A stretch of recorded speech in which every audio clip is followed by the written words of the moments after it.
Hi, it's Jen from Shabby Fabrics, and the beautiful quilt behind me is called English Garden, designed right here by Shabby Fabrics. I love when I get to see a collection with the beautiful floral and supporting fabrics. My mind goes to patchwork, and this is a nice size quilt, 63 by 83, made from Edita Sitar of Laundry Basket Quilts. She has a collection by Andover called Joy, and it just resonated with me. I thought it was so beautiful, so feminine, that we could showcase the beautiful florals, but also have this spinning block kind of to add some dimension and excitement. And then I just thought it was really nice to scallop the outer border to give it a feminine touch kind of in the end to kind of wrap it all up.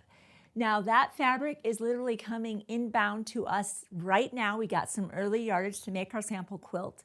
So this is an opportunity to reserve a kit. And if you've been watching, you know what that means. These are wonderful opportunities to just make a $10 deposit today. Or not break at the bank today, right?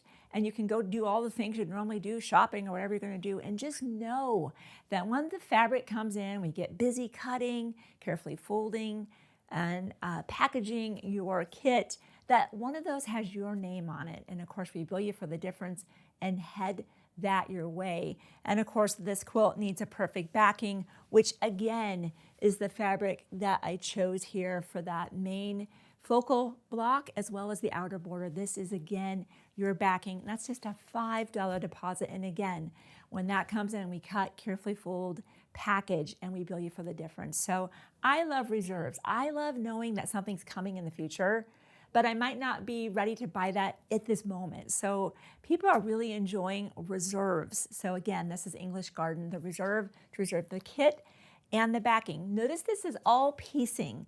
These are all the things we use to make the project, and I'll emphasize those things that really were very important to us and would be equally as important to you to achieve the exact same look here. So as we look at this block, you can see this is a pinwheel in the middle, and these are half square triangles. We use the 2.5-inch star singles. My absolute favorite way to make half square triangles 8 at a time with amazing precision, because it's not on my skills. I'm sewing on paper on lines, and you've probably seen me do this many times in video. So if you are going to be reserving this kit, I can't emphasize enough, just get a package of the 2.5-inch star singles. And again, you'll be making 8 half square triangles perfectly, better than you and I could probably do on our own with minimal waste. And I love that. And it's a time saver. The other thing that I'll call your attention to is that scallop border. In the very beginning, I'm going to tell you a funny story. I wasn't actually thinking of even mentioning today. The way I learned was to actually do it to saucepan lids. I used the lid, the curvature of the lid, to create that. Well, what happens when you don't have the lid that fits the project? All of that is now gone, and we use scallops, vines, and waves. This is by Quilt in a Day. This accommodates a multitude of sizes, and it moves depending on the size of your project. This can be really making scallops of any size. And this is what Tammy did use. I saw her doing this, in fact, the other day when we were scalloping this. Now, if you don't want to do that, leave the border straight. That's fine. But if you want to have that beautiful scallop look, be sure to pick up the scallop vines and waves again when you sign up, actually when you reserve your kit as well as your backing. Now, there's some other notions on here that I think are important, but not nearly as significant as these two, the star singles, scallop vines, and waves. Whenever I'm really fussy cutting a block like this, where I really want to just hit that the same each time, that's where a square up ruler is fantastic. And this is the 10.5-inch square up ruler that you would use in conjunction with your fabric. Not an imperative, but is it a luxury and is it nice so you can hit the same place? Absolutely. And it works great, of course, in combination with a spinning mat.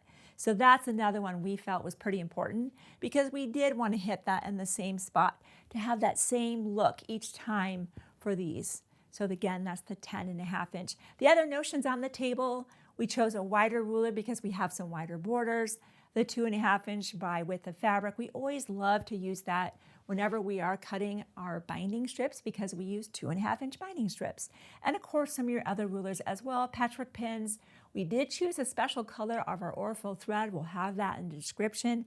But the main thing, as always, because there's always limited fabric, is reserve your kit, reserve your backing, and I can't encourage you enough to grab those star singles, again, 2.5, the scallop vines and waves, and anything else you might need to make this beautiful project. Hey, if you haven't already subscribed, or maybe your friends haven't subscribed, do that right now, and I look forward to seeing you on a future Shabby video.